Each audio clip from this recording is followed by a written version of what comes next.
Women Business Challenge, Creating Sustainable Growth. I have behind me some wonderful panelists that will be starting us off with some discussion, and then you at your tables will also be able to contribute some ideas, give some feedback. We want this to be a really collaborative event. This is an exciting part where all these ideas really get formed. So I'd like to go ahead and introduce our panel. To my right here, we have Joann Hill, Chief of Business Development at the U.S. Department of Commerce. Next to her, we have Sanquinetta Dover, President and CEO of Dover Solutions and Staffing. Then we have Rodney Hood, Hello. Corporate Responsibility Manager for JPMorgan Chase & Company. And beside him, the Honorable Judge Penny Brown Reynolds, President and CEO of JP Group. So they will kick us off with some discussion, and then y'all will turn to your tables. I will also be a timekeeper, so I'll let y'all know when we're wrapping up the discussion and turning it back over to our panel members.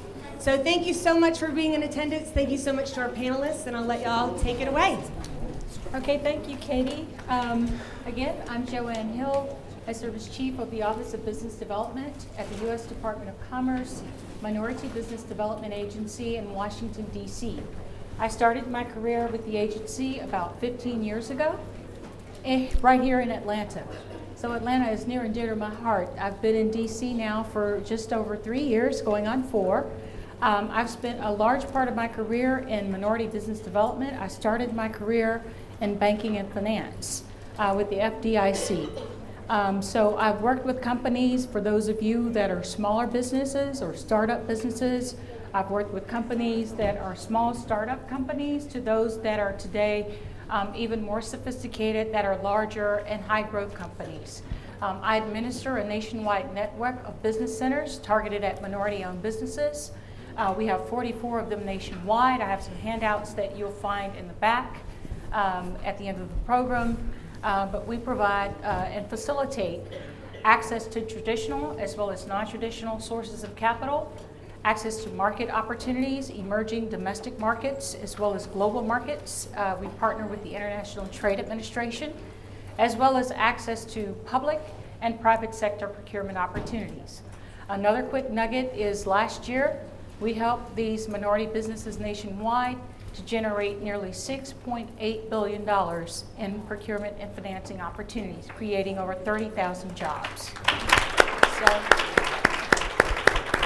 we're very excited about our growth trends that we are realizing through our studies. I also brought some information on our latest studies. We collaborate with the Census, the U.S. Census.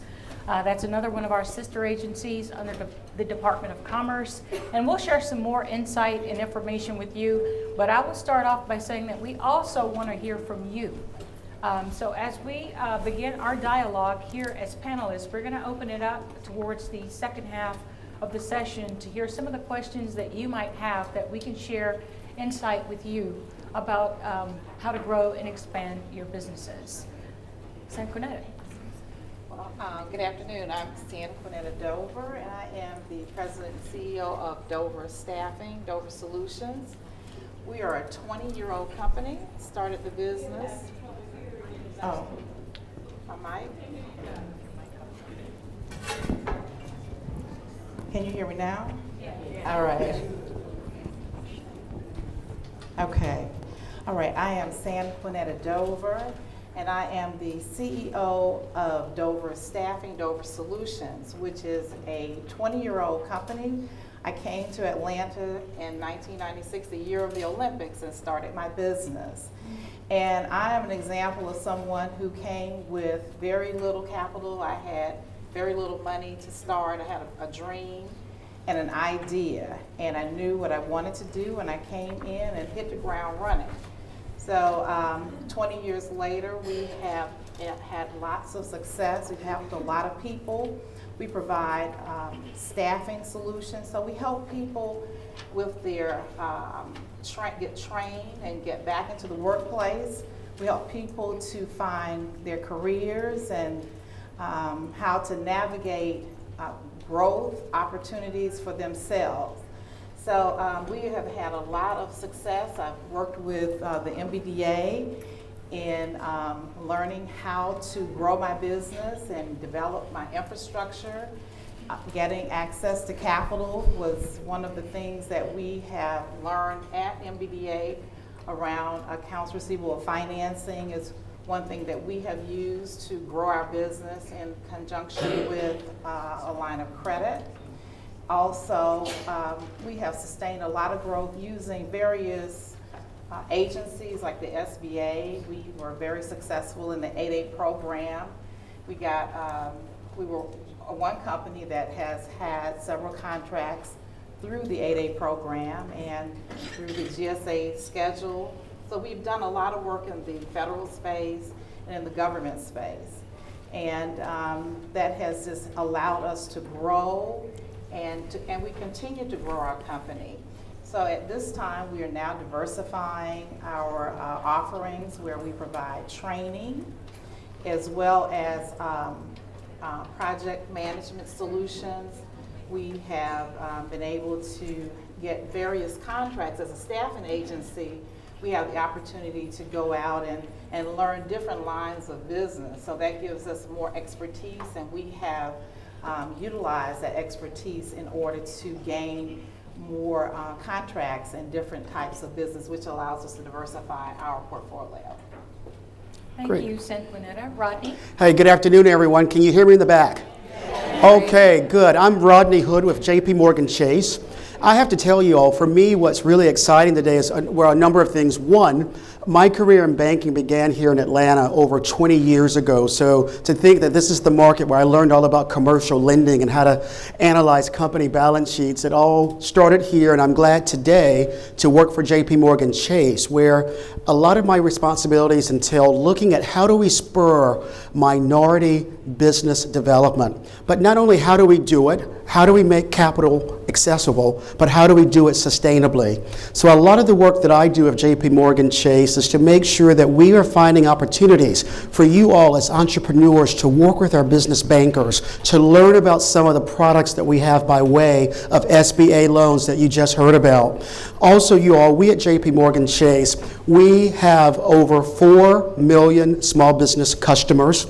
And as we have built out that particular portfolio, you all, we have worked very diligently to serve minority-owned businesses and women-owned businesses. So I am proud of the fact that we were recently recognized for the 3rd year in a row as the SBA's largest lender to minority or African-American-owned businesses and to women-owned businesses.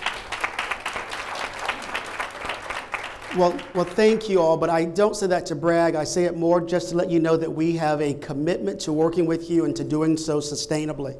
And so doing, I want you to know that we look at small business lending a little differently than ever, and that is we have gone from calling it business banking to now Chase for Business. Why is that? We believe that when you come to us looking for loans, when you come to us looking for guidance, there is more to us building a relationship with you than just giving you the loan or the capital.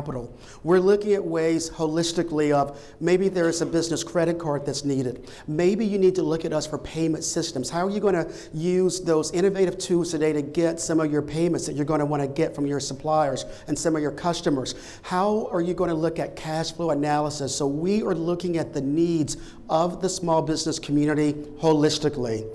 Another piece that we're doing, we talk about some of the challenges that you face. Well, I tend to be a guy who looks at the world as the glass half full. So I don't want to talk about challenges, I want to talk about opportunities. Opportunities that we are seeing coming from JPMorgan Chase until a number of things. One, who is here from Detroit? Do we have any folks from Detroit? Hey, well, it's great to see you all. Well, it's great to see everyone if you're not from Detroit, but anyway. But the point is, we recognize that there are challenges that sometimes exist for minority and female-owned businesses. With that being said, we have recently launched through the Detroit Development Fund a $6.5 million fund for African American businesses to have access to in the city of Detroit. It's a part of our commitment to really help Detroit reach its full potential once again. So that's one loan opportunity, the Detroit Development Fund.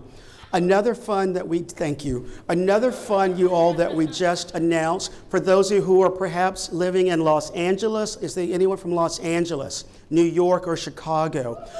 Well, we are glad to see you all because we've just partnered with the Valley Economic Development Corporation to create a $30.5 million loan fund, again, to help minority-owned businesses have access to capital. So these are some of the innovative approaches that we are taking in addition to our own loan portfolio, but we're partnering with other groups that are going to work a lot with minority-owned businesses. Another piece that we do that I manage in my corporate responsibility hat, working with the ethnic chambers, whether it be the Black Chamber, the Asian Chamber, the Hispanic Chamber. Though I manage them nationally, we also make sure that my colleagues are working with them locally. If you all in this room are not partnering with any of your chambers, please, I encourage you to join them because, again, those are other tools for access for information, networking, working with other folks who are perhaps in your supply chain. So, again, we at JPMorgan Chase are working with the ethnic chambers, again, to disseminate information and to help folks learn about some of the tools that we have available. Okay, thank you, thanks. Rodney. Sorry. Sorry. I'm really excited about this topic. We're gonna make certain before I start getting signals that we are out of time. I know. I want to kind of thank you very much. That's excellent insight. What I want to do is have the Honorable Judge Penny Brown Reynolds introduce herself, and then get into some dialogue about the programs, resources, and what we see as opportunities to help mitigate some of the risks, but also help grow and expand these companies. So, Judge Penny? Good evening. You've done a great job. I think I need a little more mic. I'm Judge Penny. Everybody, some people may know me, you may not know me. I'm a former prosecutor, former state's attorney general, first African American to serve as legal counsel for the governor of Georgia, and more importantly,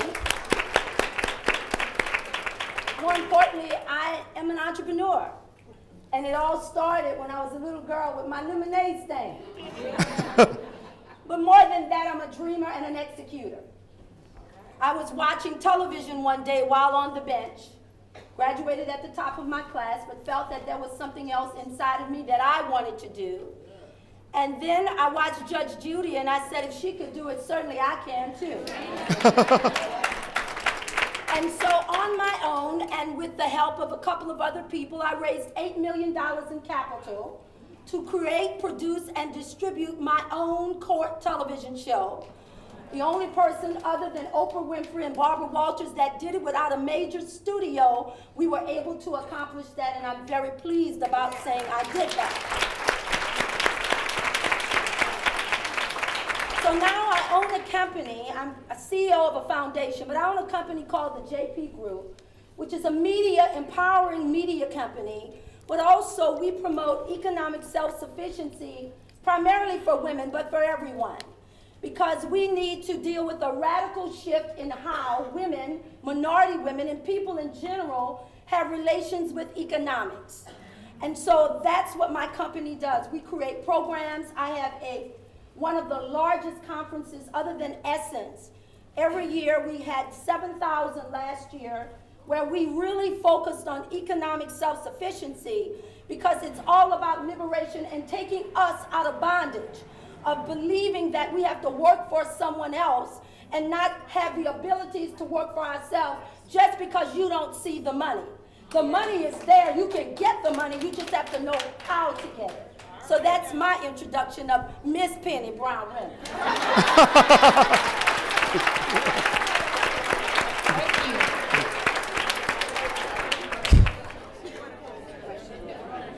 Okay, so what I'd like to do, thank you very much for that dynamic introduction.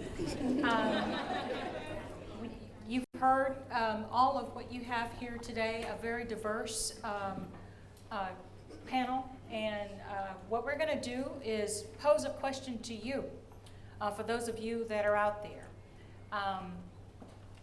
What do you see as the greatest challenge today for growth and expansion of your business? First, let me see, how many of you are business owners? Excellent. That's a great question.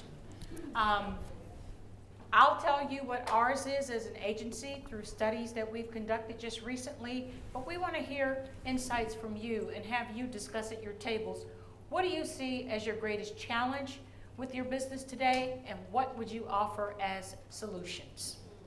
So you get about 30 minutes. To do that, we're going to walk around and listen in on some of your conversations, provide some feedback, and then we're going to have another dialogue following up to your feedback on that. I'd like to turn it back over to the...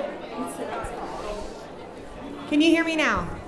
Oh, hello. It's a whole new world. Okay. We are so excited about all the passion around this topic area and the excitement and the discussions that are going on around the room. I do want to turn this back over to our panelists, and I think we're just missing one, to kind of pull some of the things that they were hearing from the groups out and present that in the larger group. So with that, I'll give it over to our panelists. Okay, thank you, Katie. So first, I found the conversations fascinating. Some of the feedback that I heard at a couple of tables was with regard to the greatest challenge being access to capital. But I also equally heard some incredible solutions and insights that were shared with regard to how MBEs and women business enterprises can be stronger. And so I wanted to share some of what I heard and then share with my panelists, and then I want to open it up to you to expound on some of those things that you hear here today. Access to capital, again, being a critical impediment for business owners and different types of capital. Mentorship. I heard having a mentor was what someone needed. They reached out to try to have this person who happened to be in the same field be their mentor, and they were not as kind and accepting of being their mentor, but you need to find a mentor in your business. The other key feedback that I heard was to get educated. Get educated and stay educated and be up on the trends and policies, regulations, rules that impact the industry that you're in. Another key takeaway I heard was be open to partnering and joint venturing. Don't think that you have to have it all. Some of something is better than all of what? Nothing. That's right. And build out your talent pool. That was another nugget of wisdom that I heard. Utilize students. Utilize college students. They're looking for opportunities to learn and get experience. And they have internship programs at colleges and universities where they're looking for business owners like yourself who are willing to take on a college student. And most of the time, you don't have to pay them a whole lot. You might give them a small stipend for their books or a couple books. Be creative and innovative in how you look at how you build out your talent pool, and that also feeds into your succession plan as a company. Think about it in that sense. You could go, if you're looking at a particular industry that you're in, go to that school of business or go to that school of health or go to that school of law and identify students within those schools and talk to the deans. They would love to hear from you. They love entrepreneurs. Another wonderful insight that I heard was establish your own board of advisors. Amen. That's something that doesn't cost a whole lot of anything except a little bit of time if you're organized. And the person who said that, if you would, when we open it up, I'd love to hear more about how you went about doing that so that others in the room who may not have a board of advisors could talk about that. And then leveraging technology. I also heard that technology is not used at an optimum level. And women, again, coming together to forge groups of support for each other. And leveraging consortiums was another nugget that I heard.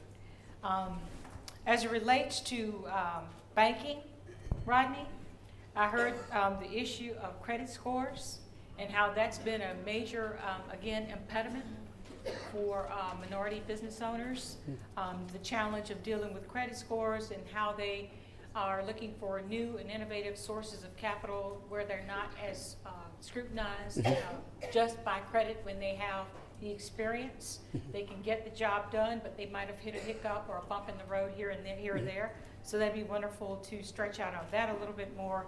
And the other key nugget that I took away was the imperative of networking and building strong relationships and cultivating those relationships.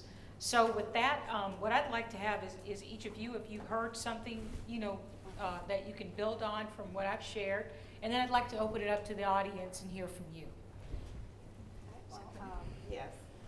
So I also, had the opportunity to move around the room and heard some of the same similar comments that you mentioned.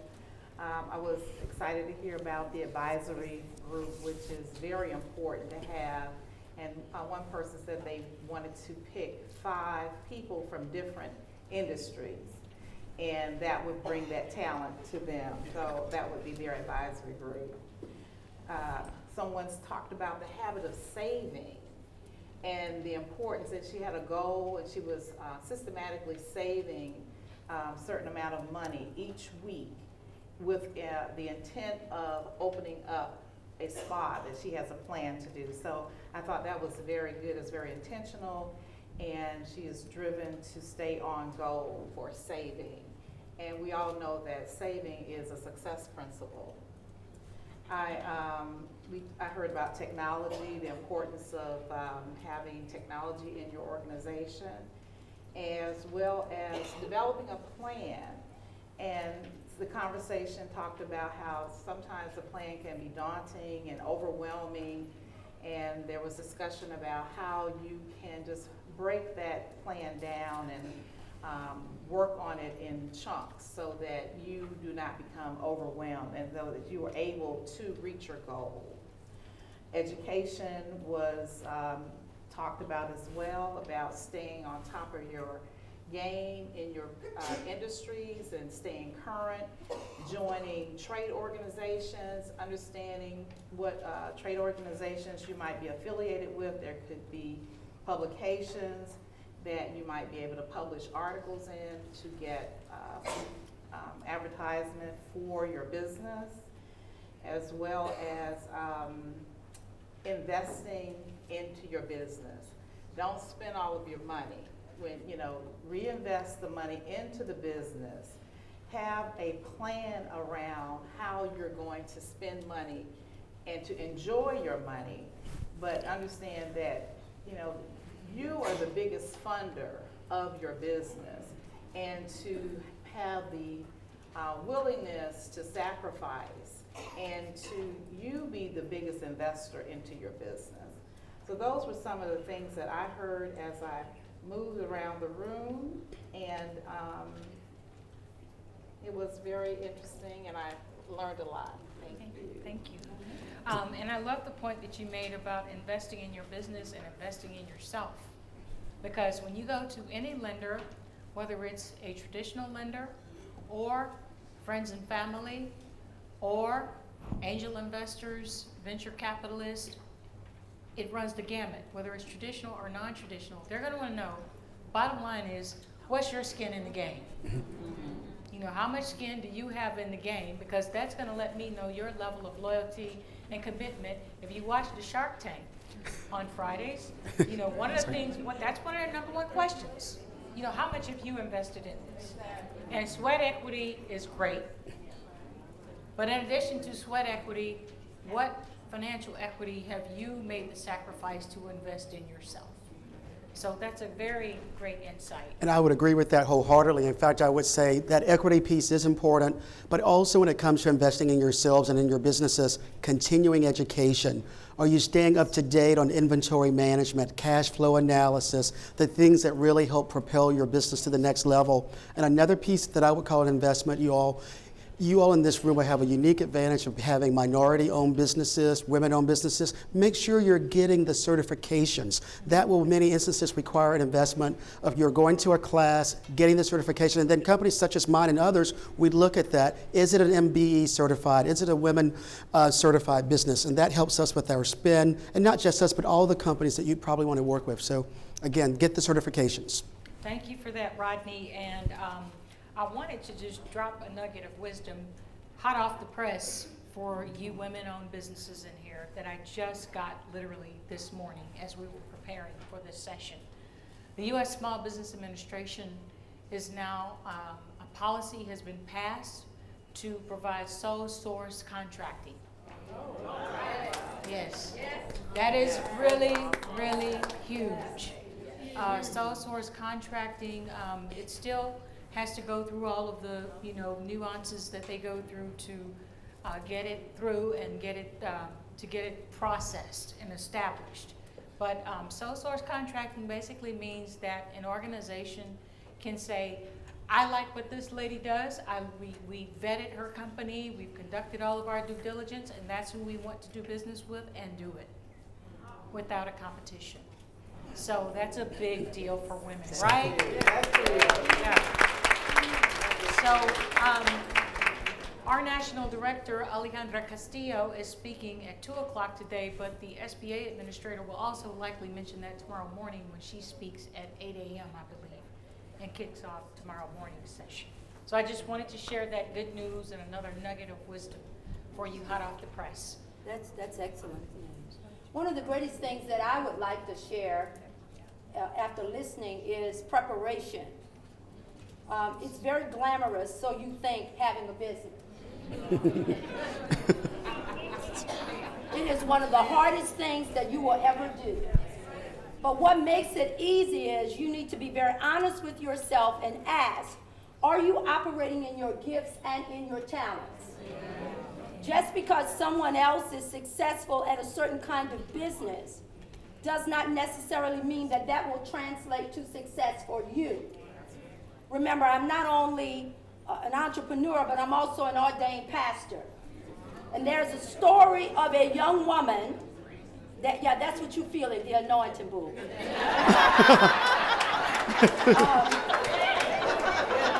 One of the things, let me explain to you what I mean. Obviously, if I'm the governor's lawyer, obviously, if I've worked in large law firms, there is a way that you conform. But if you don't walk in your natural light of who you are, because people want to try to get you to conform to what they want you to be, and that's not where your success lies.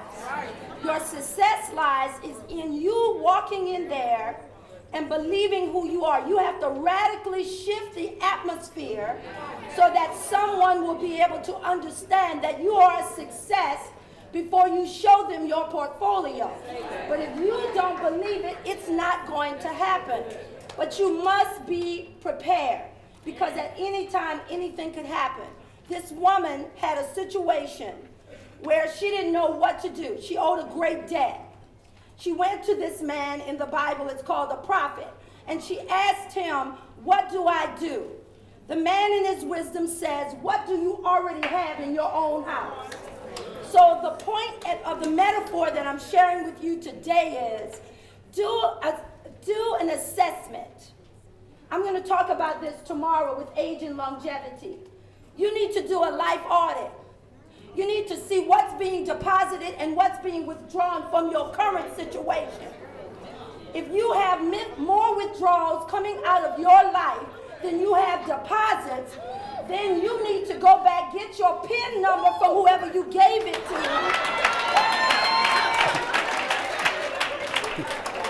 Because you have to begin to operate in such a way that when you go to sit to the table of whatever it is that you want, you must go in there as a professional, period, point blank. You can be authentic and leave your originality right in your business. But when you go and sit at the table with a banker, an investor, or whomever, you have to go in there very polished, very prepared, and you would have done a lot of work on your own before. No one is going to drop anything out of the sky. I know that you all played the lottery last night.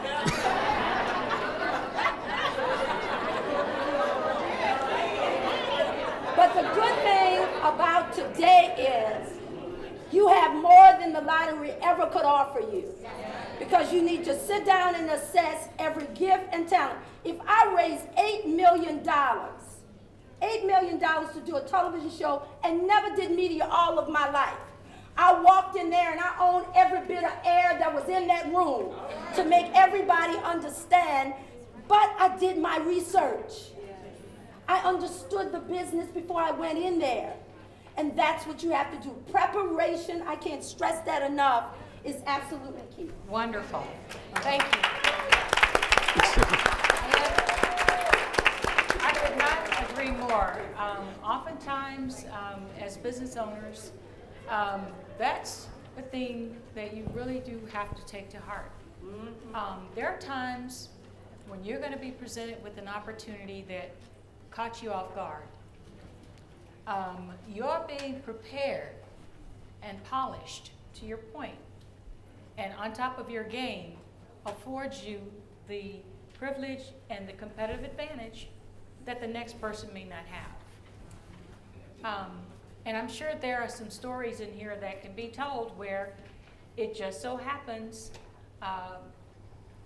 by happenstance, you ran into an encounter or a situation where you just happen to have the opportunity to give your elevator pitch and to sell what it is you do, and but not for that opportunity, you wouldn't have this particular contract or this particular opportunity that led to you getting a contract to make you successful. And so preparation is very critical.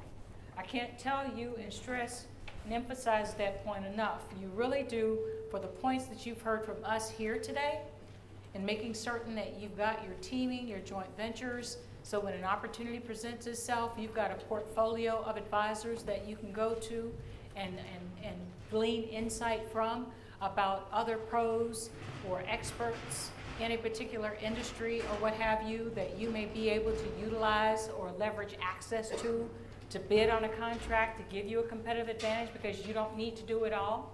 You just need to have a strong team that can do it all. Okay? You don't have to do everything. And the more you leverage access to expertise, the greater competitive advantage you're going to have as a business owner. Make sure that you diversify your portfolio of friends and consultants, business partners that you have. That board of advisors is a nice strategic way to do that. And so with that, I'd like to open up the floor for the second part of what we do, to hear from some of you on some of what you'd like to share firsthand as business owners. I'd like to start with this table right here in the front. I think you were talking about the board of advisors, one of you at the table. If you could stretch out on that a little bit, please. Good afternoon, everyone. I don't need that. Good afternoon. Yes. Okay. Good afternoon, everyone. Thank you. My name is Keon Williams Excellent. with Social United, and what we were talking about earlier was about having access to people. Sometimes you don't have the money, but your resources that you have, the people in their own network. It's not about having $1,000, $2,000 in the bank, but it's about having access to hundreds of thousands of dollars.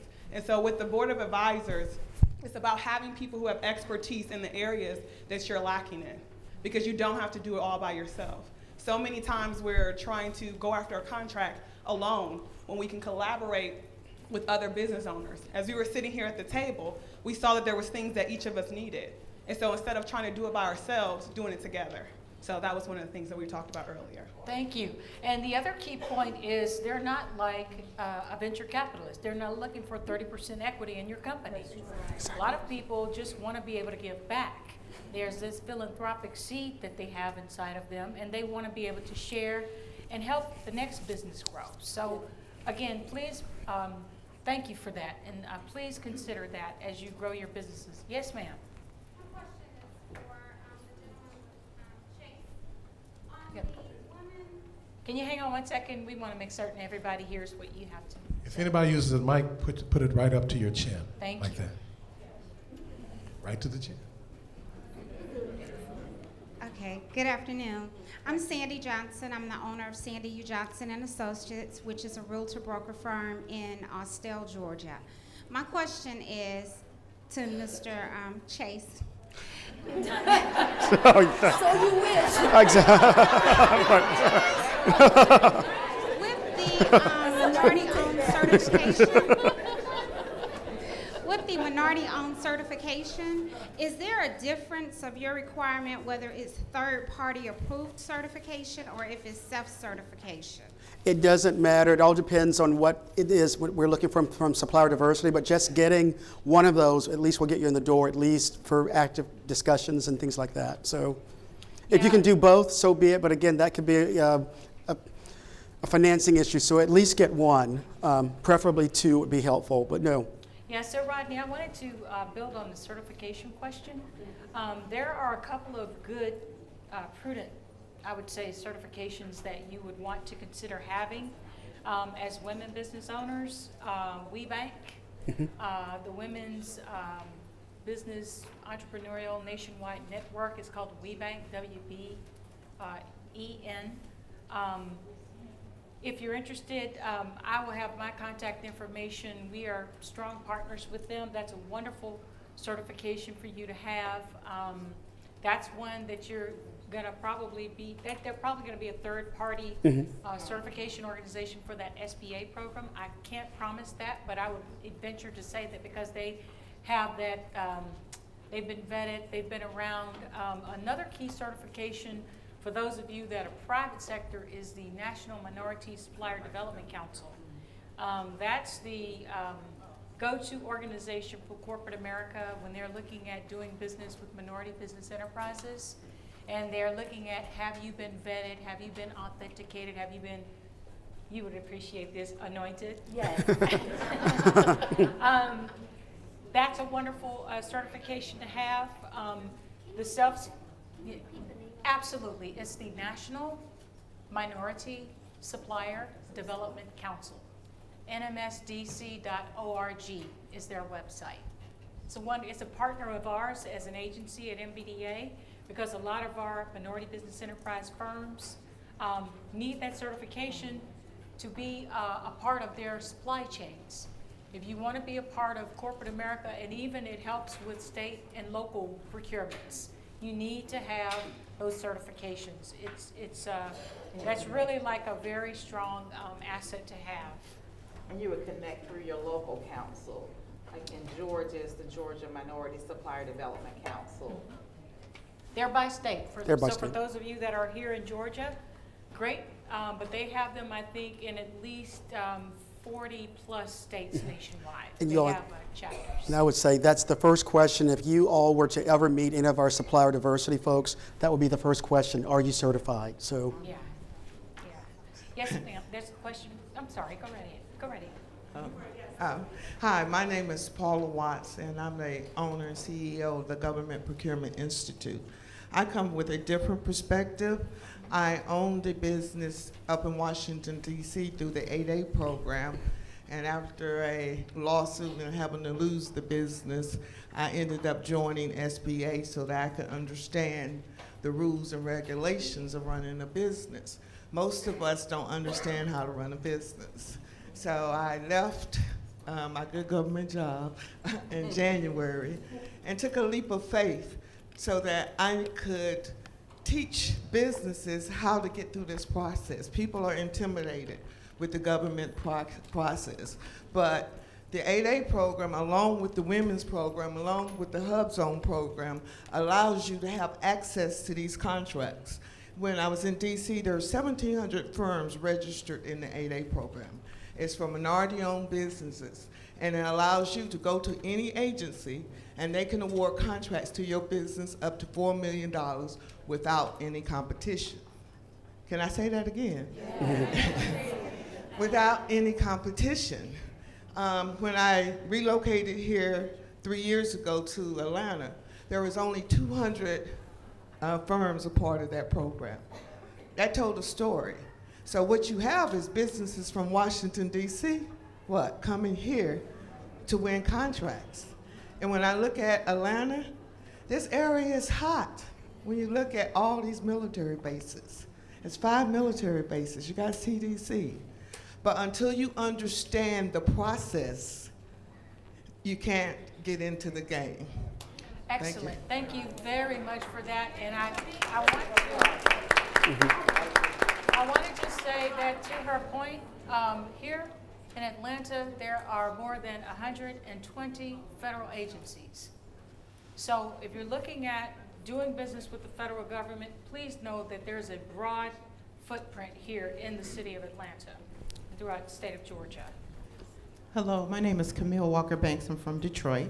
I run the Goldman Sachs 10,000 Small Businesses program that I highly encourage anyone in this room as a business owner to take full advantage of if it's available in your area. They have a national program too. Can you just give a quick snippet on that program? That's So a the Goldman wonderful Sachs 10,000 Small Businesses program assists companies, growing companies, no trouble companies or startup companies who are poised for growth. And there's a series of programming that goes on even after a company graduates from the program. And then there's funding available as well. So what we're doing is preparing our companies to be prepared. So there's the preparation part. They go in, and I've heard from a number of lenders that our companies, they've worked with certain companies before they came into the program, and then after they've completed the program, and they're winning these jobs, and they're getting the financing they need because they're ready. So, and yes, she's one of the companies that's now went from a $12 million company, I'm telling you business now, went from a $12 million company to a $48 million company, like, since graduating our program. So it works. Oh, we're the #1 site in the country, too.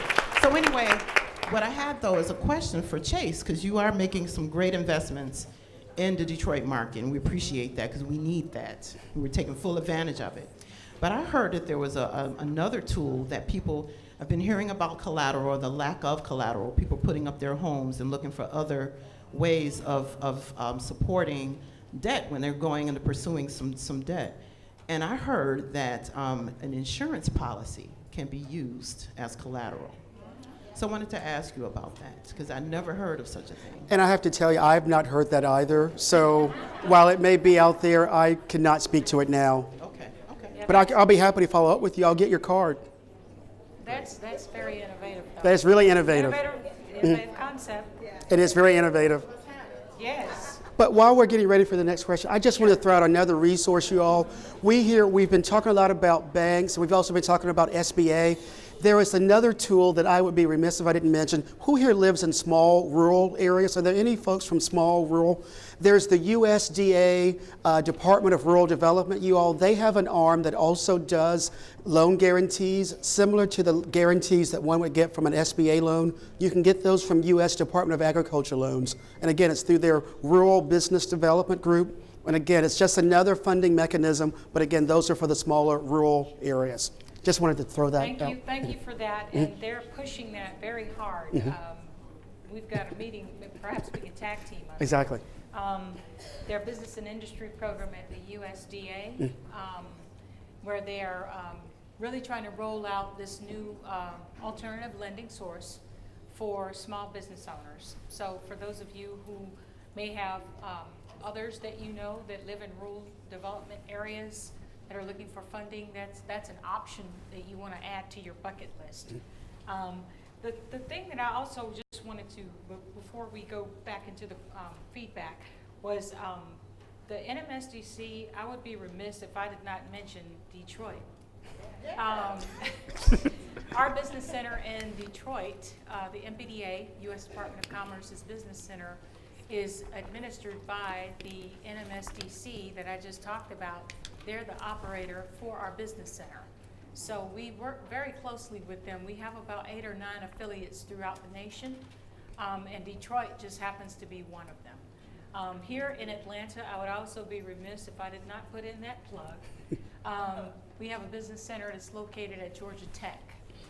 In the Office of Economic Development is under that arm, but it's a wonderful opportunity for those of you that are here in Atlanta. If you want to stop by, I don't know if Donna is here today, but Sanquinetta is a client, and she can tell you all about what they do afterwards. Ready to open it back up. Back to the floor. We've gotten the AOK to continue fielding questions and getting insights from the group. So continuing in this format, if that works for you all. Thank you. Thank you. I know I've got a lineup of questions. If I'm missing anyone, throw something at me. No, not really. Let's make sure we already covered this side. I haven't heard from this side yet, so we gotta. My name is Ginger Lay, and I'm the CEO and president of ShopBlackOwned.com, which is a social networking site for the African American community. So I'm a black woman in tech, and I wanted to know what government contracts are available for technology or black women in tech. There's not a lot of us in that industry. So what would be available for, because we're not in the hard market or, you know, that type of thing. Okay, wonderful question. Excellent. I would say that where you need to be channeling your efforts would be targeted at cybersecurity. That is where the world is an oyster. Exactly. I mean, there are so many opportunities that are being let and that are being forecasted in the federal space because everything is really, as a nation, all of our cybersecurity is at a threat.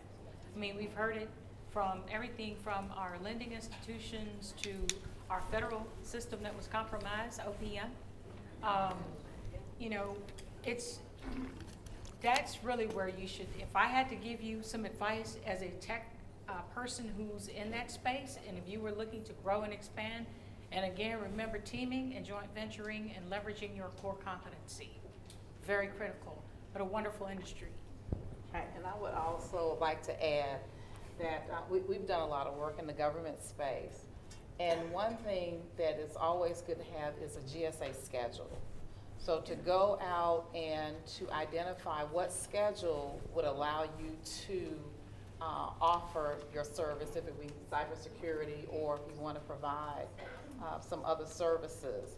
But it is a pre-negotiated contract that allows you to more easily do, because it's not easy to do business with the government, but more easily to do business with the government. And we've been very successful in getting contracts through the GSA schedule. That's great. And Sanquinetta, can you share, since that's a very critical schedule to be on if you're wanting to do business with the federal government, can you share where they can get information, the sam.gov, on how to get certified and get on the GSA schedule? Right, well, you can Google, it's your friend, but you can Google the GSA library and the website, right, go there and there would be an 800 number that you could contact and get information as to what would be the schedule that would be appropriate for you, because there are, you know, hundreds of schedules. So there would be, you know, you would be able to get that information by contacting the GSA library. Thank you. Thank you. Anybody over here? Right here. Hello? Some hands up way over there. She has the. Oh, I'm sorry. We'll come to you right next. Promise. Yes, good afternoon. I'm Ruby Burchett, CEO of CDK Burchett Enterprises, Inc. I'm a C Corporation industry. Okay. I'm asking a question for a friend of mine who'd like to know, after she has satisfied bankruptcy, Mr. Chase, how would that affect her getting a loan through a bank? We would have to look at least, I think it's 3 to 5 years, and we'd want to look at business plan, but then it would be just like a new submission. Okay.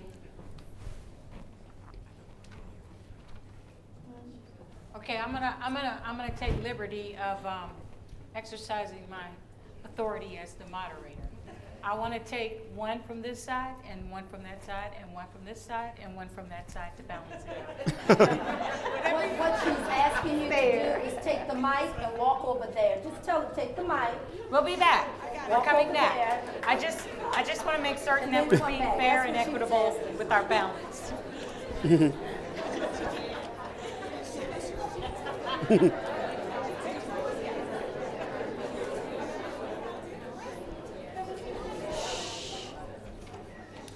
Hello, my name is Jacqueline Johnson, and I'm the CEO of Mercy Medical Supply and Mastectomy Boutique. And I just want to say that in regards to the GSA schedule, we were just awarded a GSA schedule. Congratulations. And I would just like to say, don't be discouraged when you start to, go for the GSA schedule. Yes, it can be a little intimidating, and it's a process, but it's well worth it, because since we got the schedule, we've been so busy with other things, we haven't even had a really true chance to go out and work the schedule, but we're getting calls on a daily basis, from the different military bases and different people in the government who are buying from us. And they're basically just going to the GSA Advantage site, which is a site that the government has set up where they can just actually go in. It's kind of like shopping online, but it's just for people, you have to have a GSA schedule. That's your privilege there. After you've done all that work, they go in there and they shop from what it is that you put on that schedule. So I encourage each and every one of you to go out there and work towards it and work for it, because it's well worth it once you receive it. Excellent. Thank you. Down front. My name is Joann Roll. I'm the Dean of the School of Business My name is Joann Roll. I'm the Dean of the School of Business at Medgar Evers College. I just want to give a plug to all of the wonderful, wonderful HBCUs that you have and that you can use. The talent, the students that need internships, cooperatives, and we specialize in entrepreneurship. And we don't have some of the funding that some of the other folks have, but we do have a grant from Carnegie Mellon. We have a grant from the New York State, and that grant is to help our young people become entrepreneurs. So please support your HBCUs or your minority serving institutions. So Joann, I have a quick question for you. That's an excellent plug, having been a product of an HBCU. Who would they contact at the university if these entrepreneurs in here, if they wanted to tap into your students that are available? For my students, I'm the Dean of the School of Business, I would suggest that you seek out the deans of the School of Businesses in your areas, but I would take all comers. Another resource also would be the Procurement Assistance Centers. That's another very good resource. And here in Atlanta, we go to Georgia Tech Procurement Assistance Center, and it is a free resource to get assistance in doing federal contracting. It is funded through the Department of Defense, and it is there for you to utilize. It's a very good resource. Would you please repeat that? They're called PACs, Procurement Assistance Center. Here in Atlanta, it's the Georgia Tech Procurement Assistance Center, but they have them throughout the country, and it would be you could Google PACs. PTAC. Mm-hmm. Yeah, they're PTACs. They're Procurement Technical Assistance Centers. Mm-hmm. So they have them all throughout the nation. Again, that's PTAC, Procurement Technical Assistance Centers. And also, you all, there's another group, the Small Business Technology Development Centers, the SBTDCs, and those also exist a lot on the different college campuses. I'll repeat, Small Business Technical Development Centers, SBDTCs, Small Business Technology Development Centers. Okay, yes, there's a lady in the back who's been waiting very patiently. Sorry.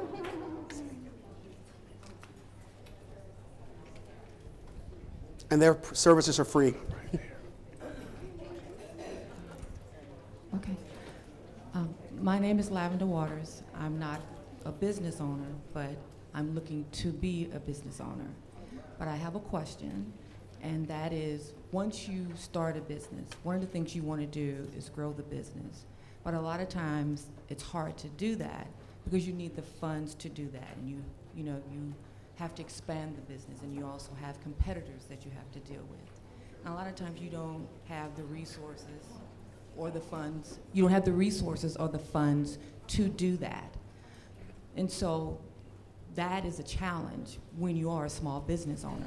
So how do you handle that? How do you remediate that when you're a small business owner starting out? Okay, well, what I'd like to do is start out by sharing some of my recollection and experience right now, where we collaborate very closely with the U.S. Small Business Administration for startups.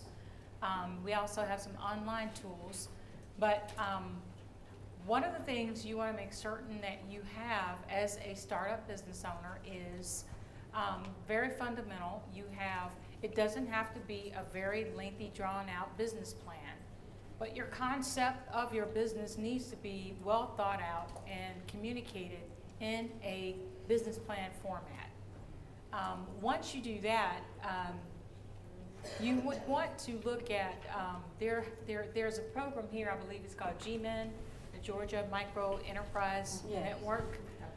There are micro enterprise lenders who loan anywhere from $2,500 up to about $25,000.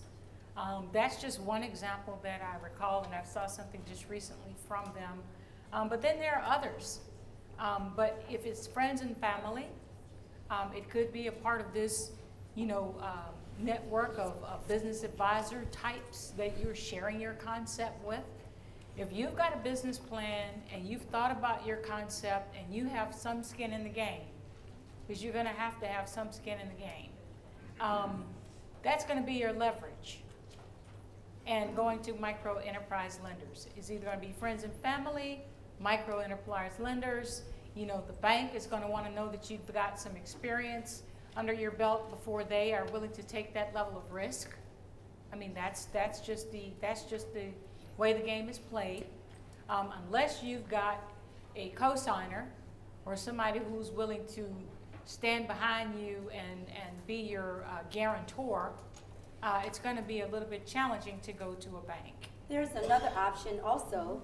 The United Way has connected with Wells Fargo, and there is a program that I participated in on a panel, and I heard someone talk about it.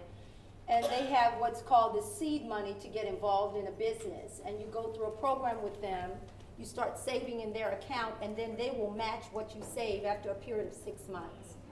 I don't know who to tell you to call other than United Way, but I can share also that it sounds really great as a soundbite to say that I raised the $8 million, but even before that, as a business owner, and I've been having a businesses, which have not been all profitable, but they've taught me during life's lessons, I've always had multiple revenue streams.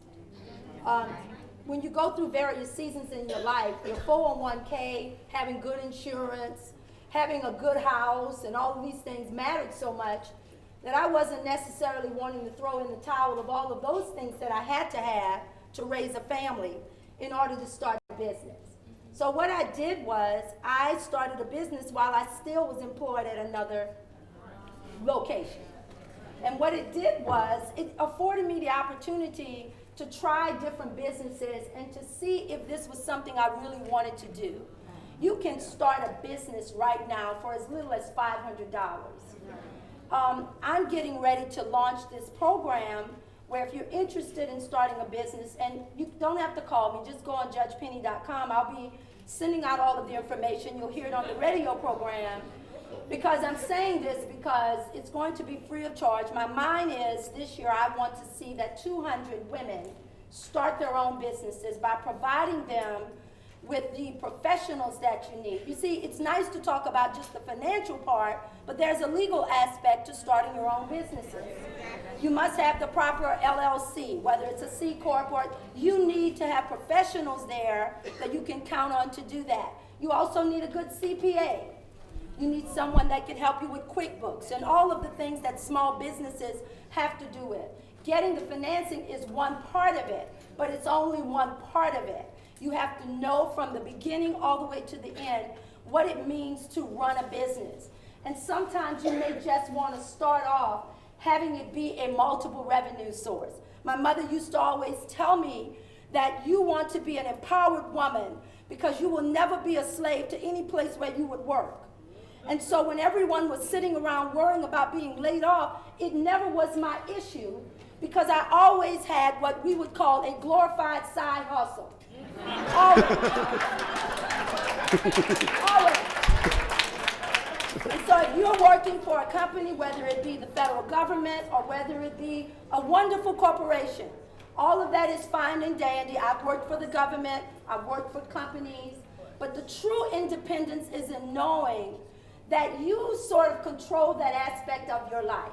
And so to the sister who's saying, I want to start a brand new business, but where in the world do you get the money from? What I'm doing is Strategically, I'm putting it in February, March, because most people, not all of us, I don't, get a refund check of some kind.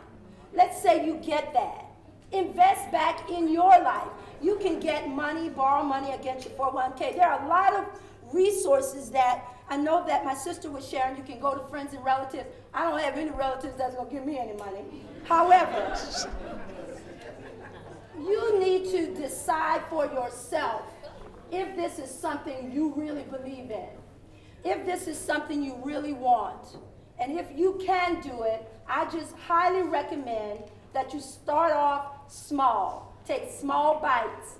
And then you'll look up, if you're like me, you'll look up and you'll realize that as the years go by, you have enough of what you need, and before then you'll have $1 million business.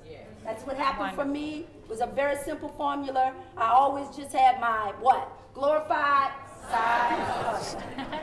Thank you. Wonderful. That was wonderful insight, and I'm getting my cue that I have to wrap it up. I do. I've just become the least popular person in the room because I have to say no more questions, just for the sake of time. And I apologize. I have tried not to make eye contact with anybody for a while.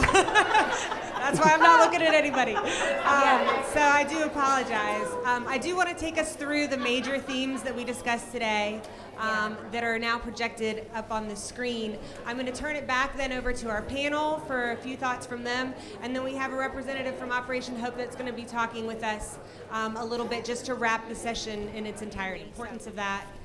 Identifying your strengths and weaknesses, knowing what you want to bring to the table, knowing what you want to lead with, knowing where you need to improve. Accessing capital, that seemed to be a really big one. We got to have the money for sure. Collaborating with other entrepreneurs, that was something that we even hopefully got some leads on today. I hope everyone is exchanging cards and contact information. Seeking education, and then that preparation piece is so important. That's where so much of our time needs to go, just to be ready. So I'd like to turn it back over to the panel with any final thoughts you may have. Sure. Thank you. I'd say for me, if you're looking for a business partner, please visit one of our business centers. I think some flyers or brochures should have been passed around with the contact information for all 44 of them nationwide. I would also like to ask that as you look at your business expansion and how do you sustain it, think about your sustainability plan. Think about how you build your talent pool and be innovative. Don't be afraid to take on innovative concepts and try new concepts, because that's how some of the best ideas are generated and most successful that have gone on to be very wealthy concepts. Be innovative in your approach. And I would just add that your dream is your dream. Don't let anyone pour water on your dream. Surround yourself with positive people that encourage you, and always remember that you can grow your business, and just keep that word growth in front of you as you continue to learn and gather information about how to grow your business. Bring in good quality people that will help you to grow your business. Sometimes you may have family and friends in your business, and they may need to be out of the business. So, because that can hurt you. That can hurt you. So you want to have your vision, follow that vision, and as I said, reinvest your money in your company, and be frugal, be good stewards of your money. And I would just say, you all, please continue to be prepared. This was a wonderful opportunity for us to talk about some of the resources that are there. I hope that it whets your appetite for getting additional information. Go to any of the banks that you have in your market. While I was fortunate enough to represent my one bank today, all of the banks in our communities, we all have an interest in seeing entrepreneurs flourish and thrive and create jobs. So choose the bank that's right for you. Any number of banks in this room today are here to serve, and I just wish you every best wish for the future. And for me, I think the greatest thing I want to tell you is develop a thick skin. Rejection is not about you as a person. You keep going and getting the no's until that one yes comes, and yes, it shall come. If you believe that and you declare that that will be so. And then what you do is just make sure that you enjoy what you're doing and believe in yourself. Thank you. Thank you. Hold on, before you go, just give a big hand to all of our panelists. Give them a big hand, please. We thank you guys so much. I just want to add one thing so you know. Operation Hope has an entrepreneurial training program which is primarily funded by the EDA. It takes you from dreaming about a business to a business plan. So check in with our Operation Hope Inside Hope Center. It's at Ebenezer Baptist Church. Check in with them, okay? If you want to learn more about it, that's where you go. Or you can go to operationhope.org. Thank you guys so much. Again, give them a big hand. Let the church say amen. Thank you. Amen.